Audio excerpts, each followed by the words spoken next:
I wanted to talk to you guys about something that I think will really help you to see past your sleeping state, let's say, okay?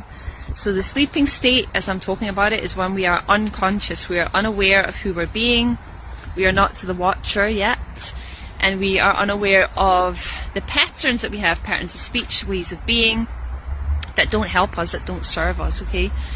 And so the first thing that I want to share with you is something that many people say, and you'll probably recognize it maybe in yourself and probably mostly in other people, is when we say, this is who I am, this is just simply who I am. So I am angry, or I am a shy person, or I am unable to do a certain thing. When we say those things, what happens is, unfortunately, we then have no room to grow. We have no room to be aware of another part of self that might be speaking to us, another way of being that we might be able to incorporate into our lives, right?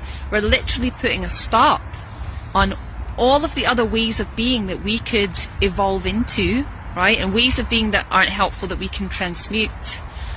Instead of that, we're just claiming, this is who I am, and thus we are unable to change. So that's the first thing, because what's dangerous about this is there are parts of us that were never us in the first place. We absorbed them from our family line, most often, sometimes also from our environment, but we've absorbed them and we believe that they are us, these speaking voices, these thoughts in our head, and they're not actually us.